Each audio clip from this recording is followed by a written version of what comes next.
Zelensky panik, Presiden Ukraina mendesak Israel saudaranya jatuhkan sanksi pada Rusia namun ciut juga.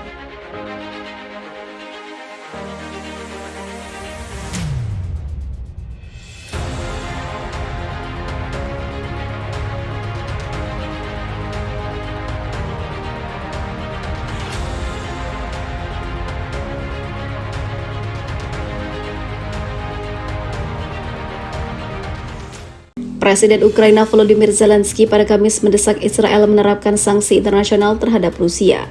Dalam sebuah cuitannya di Twitter setelah menelpon Perdana Menteri Israel Yair Lapid, Zelensky mengatakan dia mengandalkan aksesi Israel terhadap sanksi terhadap Rusia dan pemberian bantuan praktis ke Ukraina dalam melawan agresi Federasi Rusia. Ini adalah percakapan pertama mereka sejak Lapid menjadi Perdana Menteri Israel Juli ini. Israel sejauh ini menahan diri untuk tidak menjatuhi sanksi terhadap Moskow, karena juga hubungan keduanya mulai panas antara Rusia dan Israel. Seperti dilansir dari kantor berita Anadolu, kantor Lapid mengatakan mereka membahas situasi terbaru di Ukraina. Perdana Menteri Israel juga menyampaikan belasungkawa bagi mereka yang tewas dan terluka dalam perang dan menyerukan untuk mencapai solusi diplomatik untuk mengakhiri pertempuran. Lapid mengatakan warga Israel untuk tidak melakukan ziarah tahunan Yahudi ke Uman, sebuah kota di tengah Ukraina, dengan alasan potensi bahaya yang mengancam jiwa. Dalam sebuah postingan di Twitter, Lapid mengaku telah memberi selamat kepada Zelensky pada peringatan Hari Kemerdekaan. Israel dan Ukraina memiliki hubungan yang lama. Kami berharap perang segera berakhir dan warga Ukraina bisa hidup dalam sejahtera, jelas dia. Namun hingga saat ini Israel masih belum berani menjatuhkan sanksi kepada Rusia. Mengapa demikian?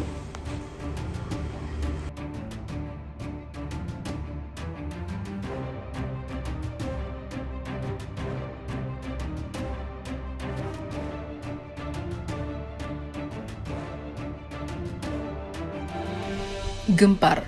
Presiden Ukraina Volodymyr Zelensky ingin jadikan Ukraina sebagai Big Israel usai perang dengan Rusia. Akankah negara Ukraina akan jadi negara Yahudi seperti Israel di tangan Zelensky? Presiden Ukraina Volodymyr Zelensky mengatakan ingin menjadikan negaranya Big Israel dengan wajahnya sendiri setelah invasi Rusia berakhir.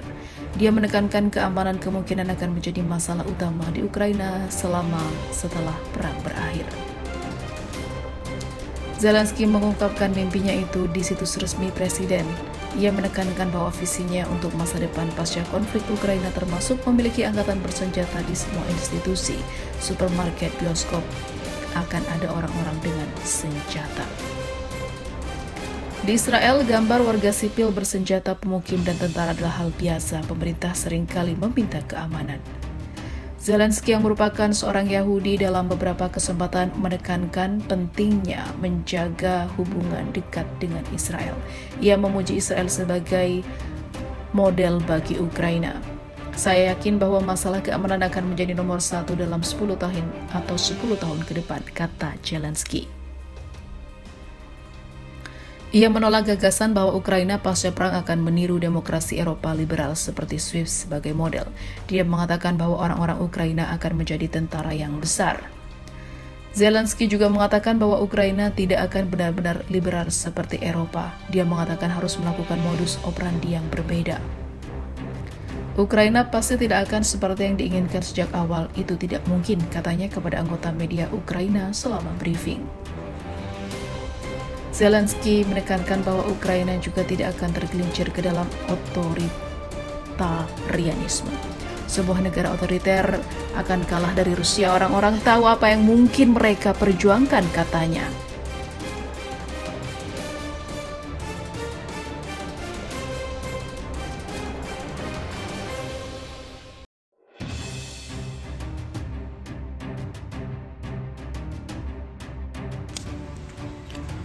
Mengejutkan, Presiden Rusia Vladimir Putin bisa serang Israel dalam waktu dekat ini. Begini penyebabnya. Baru-baru ini, tepatnya pada Jumat, aparat kepolisian Israel menyerang warga Palestina saat hendak bersolat subuh berjemaah. Penyerangan yang dilakukan Israel terhadap warga Palestina itu diketahui berada di komplek Masjidil Aqsa. Dikarenakan penyerangan brutal tersebut, Presiden Rusia Vladimir Putin tidak ingin tinggal diam melihat kelakuan Israel kepada Palestina. Dikutip dari kanal YouTube pikiranrakyat.com dengan judul, Vladimir Putin mengatakan Rusia dapat serang Israel jika dalam waktu dekat tak hentikan serangan ke Palestina. Serangan Rusia ke Israel itu akan dilakukan jika Israel tidak menghentikan serangannya ke Palestina. Betapa tidak, menurut Putin, konflik yang terjadi antara Palestina dan Israel dalam menimbulkan ancaman langsung terhadap negara yang ia pimpin itu. Dalam pertemuan dengan Dewan Keamanan Rusia, Vladimir Putin menyarankan untuk membahas situasi di Yerusalem dan juga jalur Gaza sebelum agenda yang disepakati tersebut.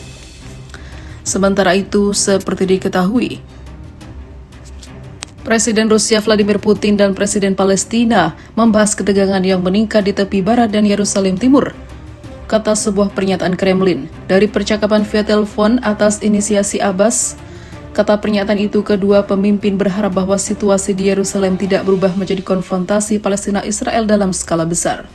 Pentingnya memulai kembali dialog langsung antara Palestina dan Israel, khususnya di bawah naungan Kuartet Mediator Internasional, tambah pernyataan tersebut. Putin dan Abbas juga membahas kerjasama bilateral dalam perdagangan dan ekonomi dan menegaskan komitmen bersama untuk mengembangkan hubungan lebih lanjut, kata pernyataan itu.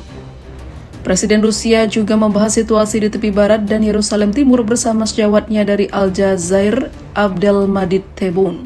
Dalam sebuah pernyataan, Kremlin mengatakan Putin dan Tebboune pentingnya mengintensifkan upaya internasional untuk penyelesaian konflik di Timur Tengah.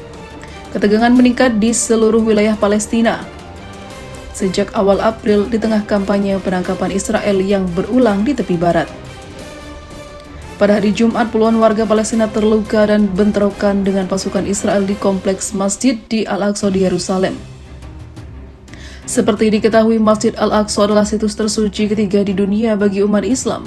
Orang-orang Yahudi menyebut daerah itu Gunung Kuil, mengklaim bahwa itu adalah situs dari dua kuil Yahudi di zaman kuno. Israel menduduki Yerusalem Timur, tempat Al-Aqsa berada selama Perang Arab-Israel pada tahun 1967. Negara ini mencaplok seluruh kota pada tahun 1980 dalam sebuah langkah yang tidak pernah diakui oleh masyarakat internasional.